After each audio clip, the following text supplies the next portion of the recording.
इन साथियों, इससे पहले की वीडियो मैंने स्वर को कंप्लीट किया था और आज हम व्यंजन को देखेंगे। ठीक है, तो चलिए वीडियो को स्टार्ट करते हैं बिना किसी देरी के। तो आपके सामने लिखा हुआ है कि स्वरों की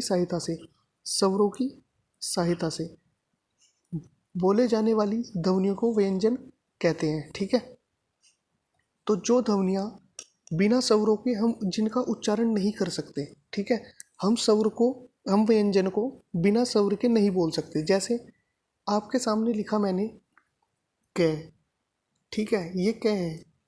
अब इसमें जो बाद में ए की साउंड आ रही है, देखो कै कै कै, तो इसमें जो ए की साउंड आ रही है, यदि मैं इसको ऐसे तोड़ दूं कै ए हलंत में, इस हलंत का मतलब क्या होता है? इस हलंत का मतलब होता है कि ये अभी क्या है, स्वर रहित है, मतलब ये क्या है, आधा। आप इसको ऐसे ना लिख के आप इसमें हलंत लगाते हो ऐसे। ठीक है,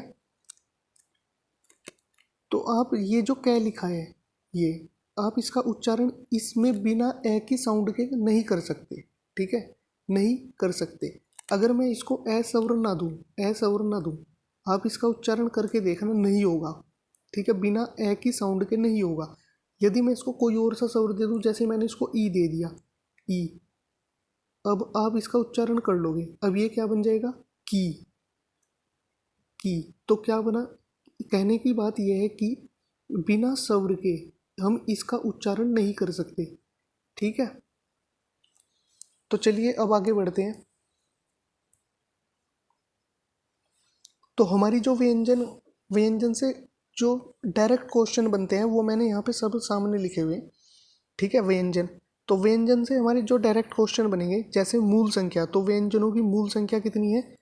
33। तो मूल व्यंजनों की जो संख्या है वो कितनी है? 33 है। और कुल संख्या कितनी है व्यंजन की? 39।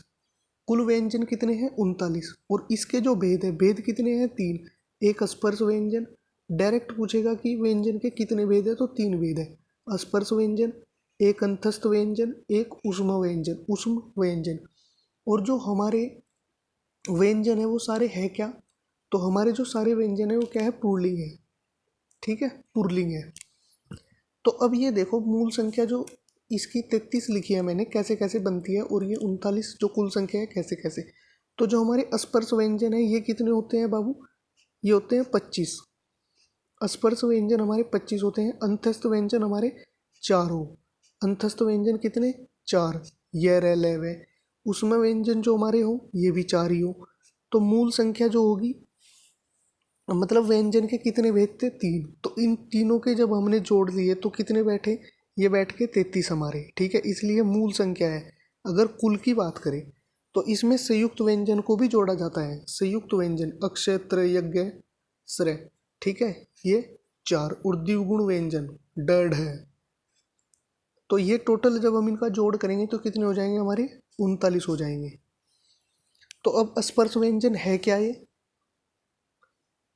तो देखो, ये जो स्पर्श व्यंजन है हमारे, ये इनकी संख्या कितनी हो? 25। ये क्वेश्चन डायरेक्ट बनता है ऐसे कि स्पर्श व्यंजनों की संख्या कितनी है? 25 है। और जो पर्यतन के आधार पर व्यंजन होंगे हमारे स्पर्श व्यंजन, उनकी संख्या कितनी है? 20। वो चीज़ मैंने आगे लिखी हुई है, तो आप इसको समझे यहाँ पे। अगर अगर पूछता है कि स्पर्श व्यंजनों की संख्या कितनी है? 25, डायरेक्ट पूछता है। अगर पूछता है कि पर्यतन के आधार पर स्पर्श व्यंजन कितने हैं, तो आप 20 टिक करोगे। उसमें क्या है? चय वर्ग नहीं होता। तो ये जो हमारे हैं, देखो यहाँ पे समझो, जो ये है कै, खे, गे, गे, ढे, इनकी जो हमारी वॉइस होती है, इनका उच्चारण कहाँ से होता है? कंठ से।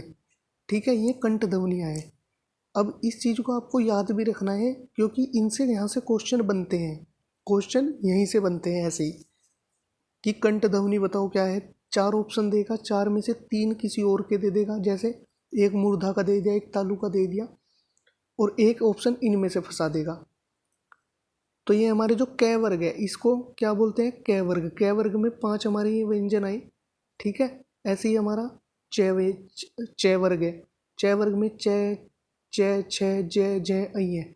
ये क्या है? ध्वनि तालु से आती है। इस तालु का मतलब क्या है कि आपके मुंह के अंदर जो जीभ से ऊपर का भाग है, ठीक है, ऊपरी छत है जो, उसको क्या बोलते हैं? तालु बोलते हैं।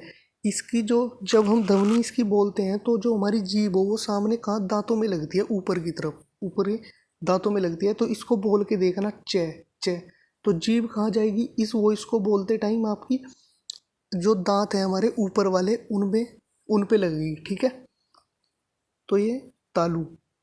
तो मुर्दा, मुर्दा का मतलब क्या है, ये जो टैट है इनमें क्या होता है, जीभ पीछे की तरफ मुड़ के आगे गिरती है, ठीक है। इनमें कंपन होता है बोलते टाइम जीभ में, टैट है डैड है अड़। आप बोल के देखना जीभ आपकी पीछे की तरफ जाके फिर आगे आएगी।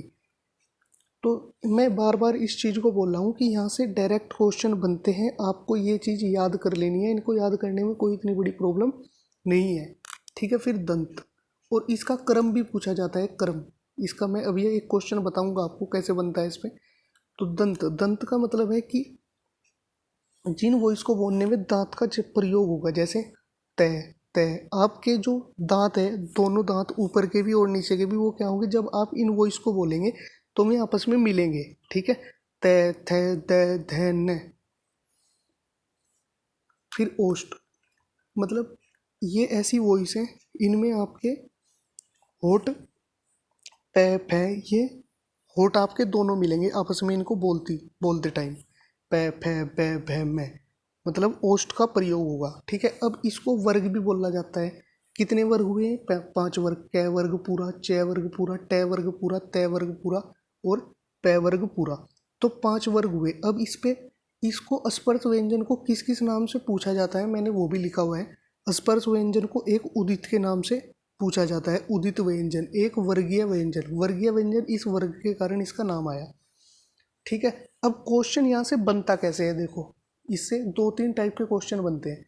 एक तो इनका क्रम पूछता है कि पहले कंठ आएगा, तालु आएगा, मुर्दा आएगा, दंत आएगा कि ओष्ठ आएगा, ठीक है। तो इनका क्रम पूछता है। फिर एक क्वेश्चन कैसे बनता है वो दे देगा कि इसमें से तालु ध्वनि कौन सी है, 4 ऑप्शन देगा, 4 में से 3 किसी और के दे देगा, इनमें से किसी के भी दे देगा, और एक ऑप्शन तालु में से दे देगा। तो आपके 2 क्वेश्चन तो ऐसे बने यहाँ से। एक डायरेक्ट क्वेश्चन क्या बनता है, स्पर्श व्यंजन की संख्या कितनी है, तो आपके 3 क्वेश्चन ही से बनते हैं। अब आपके सामने लिखा हुआ है अंतस्थ, अंतस्थ व्यंजन और उसमें व्यंजन, ठीक है। ये क्या थे, व्यंजन के भेद थे, स्पर्श व्यंजन और अंतस्थ व्यंजन, उष्म व्यंजन। तो इनका ये कहाँ से, इनका उच्चारण कहाँ से होता है, पहले तो इनकी संख्या ये देख लो, इनकी संख्या कितनी हो, 4। 4 में ये इधर अंत्यस्थ लिखे हुए हैं, ये रे ले वे, ये रे ले वे, ठीक है। और उष्म व्यंजन से है। इनमें से क्या होता है, उष्म व्यंजन में बोलते टाइम क्या होता है, थोड़ी भाप सी निकलती है जो गर्म लगती है, इसलिए इनका नाम क्या है, उष्म व्यंजन है। ये ध्वनियाँ ऐसी है।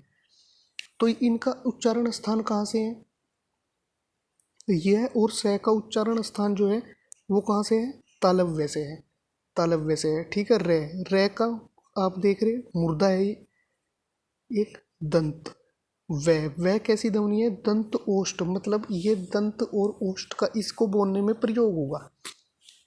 और है क्या है, कंठ, है की ध्वनि कहाँ से आती है, कंठ से।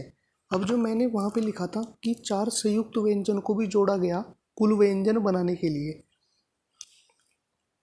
तो ये 4 व्यंजन है क्या, अक्षय त्रय यज्ञ सरय, ये 4 हमारे ये हैं। अब इनका ये बने किस किस से मिलकर है, अक्षय कैसे मिलकर बना, और ये जो स है ये कैसे मिलकर बना, इसीलिए इनका क्या नाम है, संयुक्त व्यंजन है। अगर इनको तोड़ोगे तो ये दो चीज़ों से मिलकर बने हुए, 2 वर्णों से। तो इनका नाम जो संयुक्त व्यंजन पड़ा है वो इसी कारण पड़ा है कि ये 2 ध्वनियों से मिलकर बनते हैं। अक्षय, अक्षय में कौन कौन सी, एक तो कै, एक से। ये चीज़ याद रखना, इनका पूछता है क्वेश्चन, इन पे क्वेश्चन बनता है कि अक्षय जो है हमारा इसमें किस किस ध्वनि का प्रयोग हुआ है। त्रय, त्रय किससे मिलकर बना हुआ है, तय और रे से मिलकर बना है। ये हलंत जरूर याद रखना, ठीक है। इसका मतलब होता है आधा, आधा, इसको हम आधा ना लिख के ऐसे हलंत लगा देते हैं, पूरा ही लिख देते हैं। तो जो हमारा यज्ञ है वो किससे मिलकर बना है, जय प्लस अय से। जो सरय है वो से प्लस रे से मिलकर बना है। तो यहाँ से डायरेक्ट जो क्वेश्चन बनते हैं वो मैंने आपको बता दिए। जितने भी क्वेश्चन बनते हैं कि यह है, यह का उच्चारण स्थान कहाँ से है, तो आप बता दोगे। रे रे जैसे हम बोल रहे तो जीभ में क्या हो रहा, कंपन हो रहा, ये भी आप बता दोगे मूर्धा है। तो ये जो उसमें व्यंजन है स है, ठीक है, ये भी आप बता दोगे, अंतस्थ व्यंजन भी और संयुक्त व्यंजन भी। तो इनका जो ये जो है, ठीक है, आप लूसेंट की बुक देखना, वहाँ पे इसके ऊपर क्वेश्चन भी बने हुए हैं, तो इनकी प्रैक्टिस करना आप। तो ये क्या है, संयुक्त ध्वनियाँ। देखो इसका जो है जो व्यंजन का है एक पार्ट और आएगा, क्योंकि ये क्या है कि एक बड़ा टॉपिक है और वीडियो बहुत लंबी बन जाती, जो कि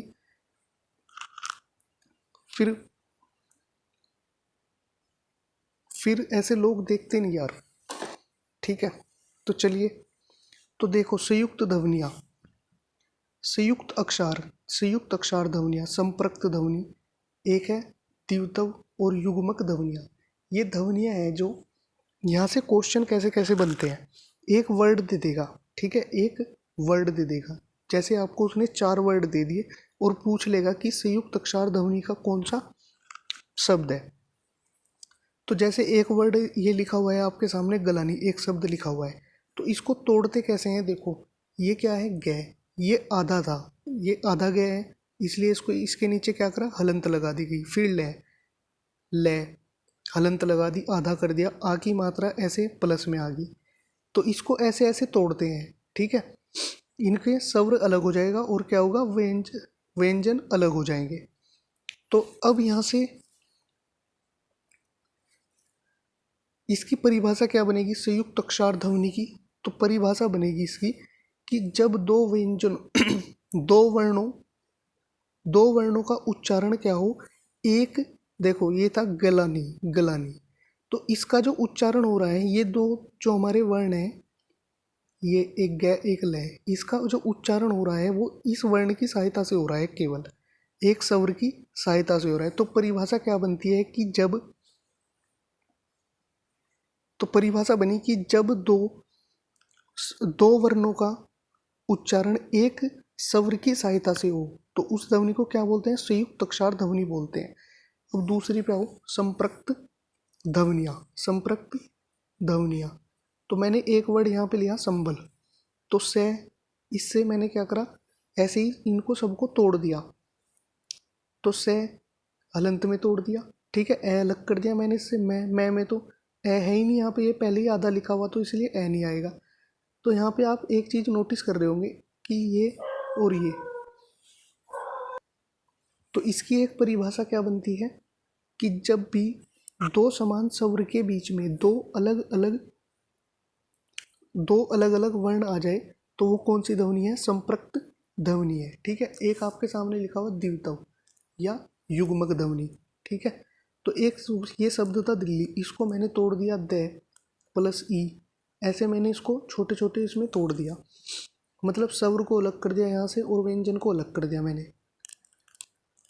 तो अब यहाँ पे भी लय है, यहाँ पे भी लय है, और ये क्या है, अलग अलग है दोनों, ये दोनों स्वर क्या है, अलग अलग है। तो इसकी परिभाषा क्या बनेगी कि जब दो स्वर के बीच में दो समान व्यंजन आ जाए, तो वो कौन सी ध्वनि है, द्वितव या युग्मक ध्वनि है। तो यहाँ से क्वेश्चन बनते हैं, इनको ध्यान से पढ़ना।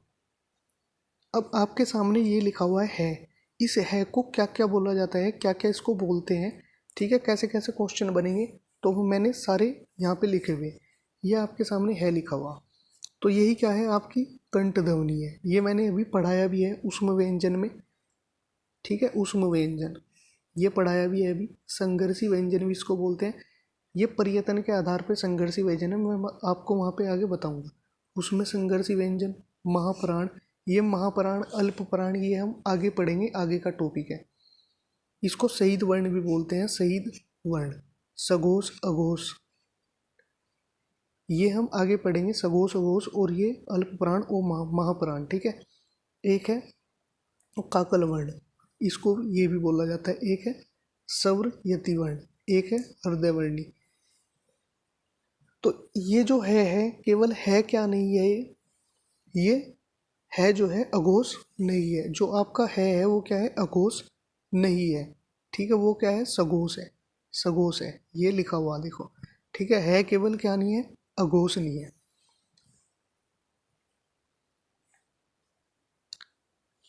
तो दोस्तों अब आपके सामने लिखा हुआ है पर्यतन के आधार पर। तो पर्यतन के आधार पर स्पर्श व्यंजन कितने हैं हमारे 20। ये चीज़ मैंने बताई थी आपको कि स्पर्श व्यंजन अगर डायरेक्ट पूछता है तो 25 और पर्यतन के आधार पर पूछेगा स्पर्श व्यंजन तो कितने 20। ठीक है, इसमें क्या नहीं है, चय वर्ग नहीं है, चय वर्ग नहीं है, बाकी सब वर्ग है। और वहाँ पे स्पर्श व्यंजन में क्या थे, सारे वर्ग थे। तो स्पर्श संघर्षी व्यंजन जो है आपके वो कहाँ पे आ गए, ये चय वर्ग जो आ गया ये स्पर्श संघर्षी व्यंजन में आ गया। और इसने क्या करा, बस अ को छोड़ दिया, बाकी चय छय जय जय, ठीक है, ये चारों आ गए इसके अंदर स्पर्श संघर्षी व्यंजन। फिर आपका है संघर्षी व्यंजन। तो जो उसमें व्यंजन है उनको ही क्या बोला जाता है, संघर्षी व्यंजन बोला जाता है पर्यतन के आधार पर से है, ठीक है। और पंचम अक्षर या अनुनासिक जो हमारे वर्ग थे, हमारे कै वर्ग था, तो इनके जितने भी बाद के हैं, मतलब जो पांचवा व्यंजन है, जैसे मैं आपके सामने लिखता हूँ, जैसे है हमारा कै था, खे, गे, गे, ढे। तो ये जो पांचवा है इन सब के छह वर्ग का, ठीक है, ऐसे टे वर्ग और ये आपका तय वर्ग और आपका पै वर्ग। तो इन सब का जो पांचवा है इसका क्या है, अई है। तो इनका जो पांचवा है, इनका पांचों वर्गों का वो क्या है आपका पंचम अक्षर या क्या है अनुनासिकीय है। तो ये आपके सामने लिखे हुए पांचों, ठीक है। ये नासिके का मतलब क्या होता है, इनको बोलते समय नाक से आवाज़ आती है, नाक से, ठीक है। वैसे क्या है ये कंठ तो है ही, पर ये क्या है नासिके भी है, क्योंकि इसकी जो आवाज़ आएगी वो डें डें अई है अणे। तो इनकी जो आवाज़ आती है वो थोड़ी नाक से आती है। फिर आपके जो प्रकम्पित, देखो अब जो हमारे अंतस्थ व्यंजन है चारों, उनको कैसे कैसे बांट दिया गया है इसमें। प्रकम्पित लुठित या कंपन जात किसको बोला जाता है, रह को, ठीक है। जो हमारे अंतस्थ व्यंजन थे वो क्या थे, ये ले वे, ये रे ले वे, तो ये थे हमारे। तो पार्श्विक किसको बोला गया, पार्श्विक ध्वनि क्या है, ले। अर्ध स्वर या संघर्ष हीन क्या है, यह और वे। और जो हमारे द्विगुण दो व्यंजन है, डे डे। तो दोस्तों अब इसका अगला पार्ट मैं कल लेके आऊँगा, ठीक है। आज के लिए इतना ही, तो मिलते हैं अगली वीडियो में। यदि आपने चैनल को सब्सक्राइब नहीं किया तो चैनल को सब्सक्राइब कर ले, साथ में बेल आइकन प्रेस कर ले ताकि आने वाला नोटिफिकेशन आपको मिल जाए। और मैंने इसी चैनल पे, अपने यूट्यूब चैनल पे रीजनिंग और मैथ, ठीक है, यदि आपने की वीडियो नहीं देखी है तो प्ले लिस्ट में जाकर देख ले, मैंने वहाँ पर सारी वीडियो डाल रखी है। तो जय हिंद दोस्तों।